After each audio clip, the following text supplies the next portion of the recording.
Hi കൂട്ടുകാരെ, പുതിയൊരു വീഡിയോയിലേക്ക് എല്ലാവർക്കും സ്വാഗതം. അങ്ങനെ വിഷ്ണു തൻ്റെ കൈ കർപ്പൂരം വെച്ച് കത്തിക്കാണ് കേട്ടോ. ഇതേ സമയം പപ്പി നിലവിളിക്കുകയാണ്. പപ്പിയുടെ നിലവിളി കേട്ട് സത്യഭാമയും രോഹിത്തും എല്ലാവരും ഓടിയെത്തുന്നു കേട്ടോ. അങ്ങനെ എന്താ പ്രശ്നം എന്നിങ്ങനെ ചോദിക്കുമ്പോൾ ഉടൻ തന്നെ പപ്പി കാണിച്ചു കൊടുക്കുമ്പോൾ സത്യഭാമ ഓടി വന്നിട്ട് ആ കർപ്പൂരം അങ്ങ് തട്ടാണ് കേട്ടോ. അപ്പോഴേക്കും വിഷ്ണുവിൻ്റെ കൈയൊക്കെ കത്തൽ കഴിഞ്ഞിട്ടുണ്ടാവും, ഒരുവിധം മുറിയായിട്ടുണ്ടാവും കേട്ടോ, പൊള്ളലേറ്റിട്ടുണ്ട്. അങ്ങനെ ഈ സമയം അങ്ങോട്ടേക്ക് രാഘവനും പിള്ളയൊക്കെ ഓടിയെത്താണ്. അപ്പോഴേക്കും സത്യഭാമ, നീ എന്തിനാടാ നിന്റെ കൈ ഇങ്ങനെ കത്തിക്കുന്നത്? അതിന് മാത്രം എന്താ ഇവിടെ ഉണ്ടായത്? ഈ കൈ കൊണ്ടാണ് ഞാൻ പല തെറ്റുകളും ചെയ്തത് എന്ന് പറയട്ടോ. ഇത് കേൾക്കുന്ന കാർത്തിക ആകെ ഞെട്ടിപ്പോയി. ഇതേ സമയം വിഷ്ണുവച്ച, എന്തിനാണിത് ചെയ്യുന്നത് വിഷ്ണുവച്ച എന്ന് പറയുമ്പോൾ, പൊന്നുമോളെ, ഈ കൈ കൊണ്ട് ഒരുപാട് തെറ്റുകൾ ചെയ്തു. അതുകൊണ്ട് ഈ അഗ്നിസാക്ഷിയായി തന്നെ നല്ല പ്രവൃത്തികൾ ചെയ്ത ഈ കൈ കൊണ്ട് തെറ്റും ചെയ്തുകൊണ്ട് ഈ അഗ്നിസാക്ഷിയായി തന്നെ ഞാൻ ഈ കൈ കത്തിക്കുന്നു. അത് എനിക്കിനി വേണ്ട എന്ന് പറഞ്ഞ് വീണ്ടും ഒരുങ്ങുമ്പോൾ സത്യഭാമ പറയണേ, എന്താടാ നിനക്ക് വല്ല വട്ടും പിടിച്ചോ? നീ എന്താ ഈ കിടന്ന് കാട്ടുന്നത്? ഒന്ന് ഒതുങ്ങുന്നുണ്ടോ എന്ന് ചോദിക്കുമ്പോൾ, ഇല്ല അമ്മ, എനിക്ക് ഒതുങ്ങാൻ കഴിയില്ല. തെറ്റുകൾ ചെയ്ത ഈ കയ്യെ എനിക്ക് വേണ്ട. നീ എന്തിനാടാ അവളെക്കുറിച്ച് ഓർത്ത് ഇത്രയും ദുഃഖിക്കുന്നത്? ഞാൻ ആരെക്കുറിച്ച് ഓർത്ത് ദുഃഖിക്കുന്നില്ല. എനിക്ക് എന്നോട് തന്നെ പുച്ഛവും വെറുപ്പും ദേഷ്യവുമാണ് തോന്നുന്നത്. ഒന്നിനും പറ്റാത്തൊരു കിഴങ്ങൻ. അത് കേൾക്കുന്ന രാഘവൻ വന്നിട്ട് പറയണേ, മോനെ, എന്താണ് നിന്റെ മനസ്സിലുള്ള വിഷമമെങ്കിൽ നീ തുറന്നു പറ. എന്താണ് നിനക്ക് ഇത്ര മനോവിഷമം? നീ എന്ത് തെറ്റ് ചെയ്തു എന്നാ ഈ പറയുന്നത്? നീ തെറ്റ് ചെയ്തു, അത് നിന്റെ ആ കൈകൊണ്ട് തന്നെ ഇവളുടെ കഴുത്തിൽ താലി കെട്ടി. അതൊരു തെറ്റ് തന്നെയാണ്. ആ പാവം പെണ്ണിൻ്റെ കണ്ണുനീരാണ് ഈ തറവാട്ടിൽ വീണിരിക്കുന്നത്. നിന്റെ അമ്മയും നീയും കൂടി അത് ചെയ്തും കൊണ്ടിരിക്കുന്നു. ഓരോ ദിവസം ആ പാവം പെണ്ണിനെ കൊല്ലാക്കൊല ചെയ്യുന്ന നിൻ്റെയൊക്കെ ഈ പ്രവൃത്തിയുണ്ടല്ലോ, അതുകൊണ്ട് എന്ന് പറയുമ്പോൾ, അത് തന്നെ അച്ഛാ എൻ്റെ വിഷമമെന്ന് വിഷ്ണുവിൻ്റെ വായിൽ നിന്ന് വീഴുമ്പോൾ സത്യാമ്മ ആകെ ഞെട്ടിപ്പോണ് കേട്ടോ. ഈ സമയം സത്യാമ്മയുടെ പിന്നാലെ നിൽക്കുന്ന കാർത്തികക്ക് ആകെ പേടി വരികയാണ്. ഇയാളിപ്പോൾ ഇനി എന്തെങ്കിലും അബദ്ധം വിളിച്ചു പറയുമോ എന്നൊരു പേടിയോടുകൂടി. ഇതേ സമയം രോഹിത്ത്, വിഷ്ണു ബ്രോ, എന്തെങ്കിലും മനസ്സിലുണ്ടെങ്കിൽ അതെല്ലാവരോടും തുറന്നു പറ. എന്തിനാണ് ഇതിങ്ങനെ നീറി ജീവിക്കുന്നത്? വിഷ്ണു ബ്രോ, ഞങ്ങൾക്ക് എല്ലാവർക്കും അറിയാം വിഷ്ണു ബ്രോൻ്റെ മനസ്സിൽ ആരാണുള്ളതെന്ന്. എന്നാൽ വിഷ്ണു ബ്രോ എന്തിനാണ് ഇങ്ങനെ മറച്ചു വെക്കുന്നത്? ചില സത്യങ്ങൾ വെളിപ്പെടുത്താനുണ്ടെങ്കിൽ അത് വെളിപ്പെടുത്ത്, എങ്കിൽ തീർച്ചയായും ഇതിനൊക്കെ അവസാനം നൽകും എന്നിങ്ങനെ രോഹിത്ത് പറയുന്ന സമയത്ത് ഉടൻ തന്നെ വിഷ്ണു പറയാണ്, ഇനി എന്ത് മറച്ചു വെക്കാൻ, ഇനി എന്ത് വെളിപ്പെടുത്താൻ? എല്ലാം കഴിഞ്ഞു, എല്ലാം തീർന്നു. വിഷമങ്ങളോട് കൂടി വിഷമങ്ങളല്ലേ ഞാൻ കൊടുക്കുന്നത്. ആർക്കും സന്തോഷം കൊടുക്കാൻ എന്നെ കൊണ്ട് കഴിയുന്നില്ലല്ലോ.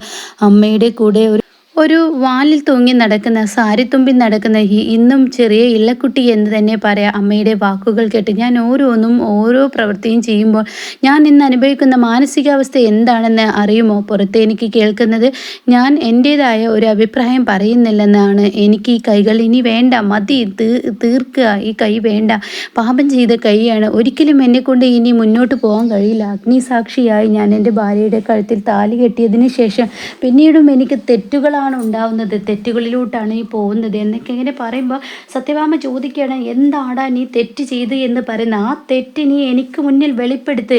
ഇനി നീ മറച്ചു വെക്കാൻ പാടില്ല. എന്ത് തെറ്റാണ് എൻ്റെ മോൻ ചെയ്തത്? അമ്മയുടെ വാലിൽ അല്ലെങ്കിൽ അമ്മയുടെ സാരിത്തുമ്പിൽ എന്നൊക്കെ നീ ഉപമിച്ചില്ലേ, അങ്ങനെ പലതും നീ പറഞ്ഞില്ലേ.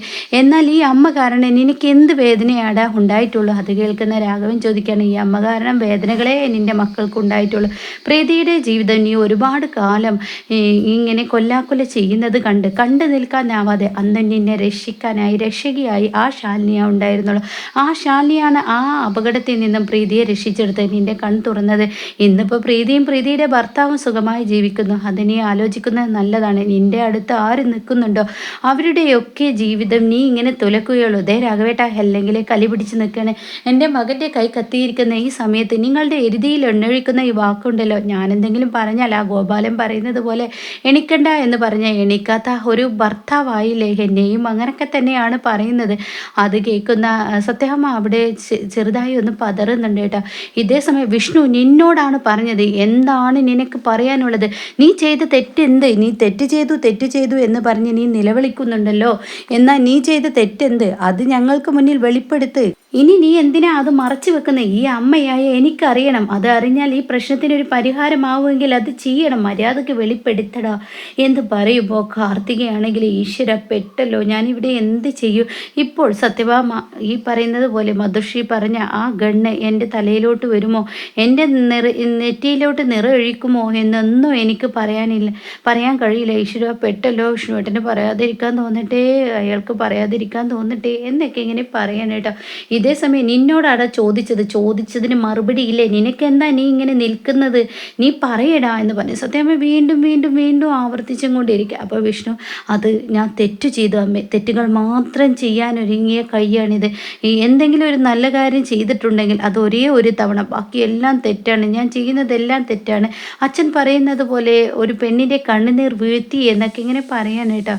അത് പറഞ്ഞ് വിഷ്ണു, ഞാൻ ചെയ്ത പാപം ഞാൻ തന്നെ തീർക്കണമെന്നും പറഞ്ഞ് വിഷ്ണു അവിടെ നിന്ന് അങ്ങ് പോകുമ്പോൾ കാർത്തിക, ഈശ്വര രക്ഷപ്പെട്ടു, ഇയാൾ ഇത് പറഞ്ഞിരുന്നെങ്കിൽ എൻ്റെ അവസ്ഥ എന്തായിരുന്നു, ഇയാൾക്ക് പറയാൻ തോന്നിയില്ല എന്നും പറഞ്ഞ് ഇങ്ങനെ മനസ്സിൽ ഇങ്ങനെ ചിന്തിക്കുമ്പോൾ വിഷ്ണു തുറിച്ച് നോക്കുന്നുണ്ട് കാർത്തികയെ. അങ്ങനെ അവിടെ നിന്നും വിഷ്ണു അങ്ങ് പോകുന്നു കേട്ടോ. എന്നാൽ ഈ സമയം വീട്ടിലെത്തിയ ശാലിനിയുടെ നേർക്ക് ഗോപാലൻ ചൂടാവാണ്. എടി, ഇനി നീ മിഴിച്ച് നിൽക്കല്ലടി, നീ എന്താടി ഈ കാട്ടിക്കൂട്ടുന്നത്, എന്ത് കാണാനാടി നീ നിൽക്കുന്നത്, നിന്റെ ജീവിതം എത്രാമത്തെ തവണയാടി കൈവിട്ടു പോകുന്നത്, നൊന്ത് പ്രസവിച്ച കുഞ്ഞിനെ ഒരു നോക്ക് പോലും കാണാതെ നീ ഒരുത്തിക്ക് വിട്ടുകൊടുത്തത് നിന്റെ അനിയത്തിയാവാം, എന്നാൽ അടുത്തതാണെങ്കിൽ നീ ഇപ്പോൾ ചെയ്തും കൊണ്ട് ഇരിക്കുന്നത് എന്താണ്, നിന്റെ കഴുത്തിൽ താലി കെട്ടിയത് അവനെ നീ വിട്ടുകൊടുക്കുന്നു. എന്നാൽ നിനക്ക് ഒരു കുഞ്ഞിനെ കൊടുക്കുമ്പോൾ ഒരു കുഞ്ഞ് നിന്റെ കൈകളിൽ ഈശ്വരനായി തന്നതാണ്, അത് നീ ഓർക്കണം.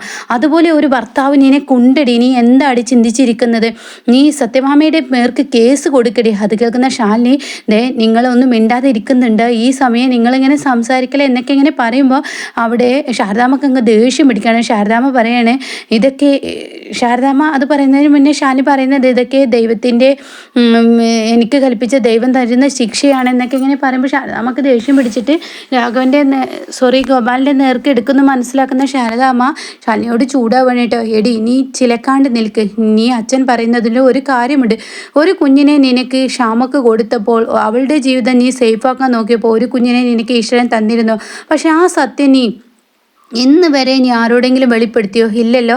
അവിടെ അവർ ചോദിച്ചപ്പോൾ നീ എന്തിനാണ് മൗനം പാലിച്ചു നിന്ന്, ആ കുഞ്ഞ് ആരുടേതാണെന്ന് നിനക്ക് പറയായിരുന്നില്ലേ, വിഷ്ണുവിൻ്റെ ആണെന്ന് പറഞ്ഞു കഴിഞ്ഞാൽ ഈ പ്രശ്നത്തിന് ഒരു പ്രോബ്ലം കിട്ടിയില്ലേ. ഇനി നീ ചെയ്യുന്ന തെറ്റിന് ദൈവത്തിനെ പഴി പറയേണ്ട, നീ തന്നെയാണ് തെറ്റ് ചെയ്യുന്നത്, നിനക്ക് ഒരുപാട് അവസരങ്ങൾ വരുമ്പോഴും നീ അത് തുറന്നു പറയുന്നില്ല എന്നൊക്കെ പറഞ്ഞ് ശാരദാമ്മ ചൂടാകുമ്പോൾ ഗോപാലൻ പറയണേ, ഇനി എനിക്ക് മുന്നും പിന്നും നോക്കാനില്ല, ആ സത്യഭാമ എന്ന് പറയുന്ന അഹങ്കാരിയായ സ്ത്രീയെ അങ്ങനെ വെറുതെ വിടാൻ പാടില്ല, അവരുടെ പേരിൽ ഒരു കേസ് കൊടുക്കണം, അങ്ങനെ അവരെ വെറുതെ വിട്ടാൽ ശരിയാവില്ല എന്നൊക്കെയുള്ള വാക്കുകൾ പറയാനേട്ടാ.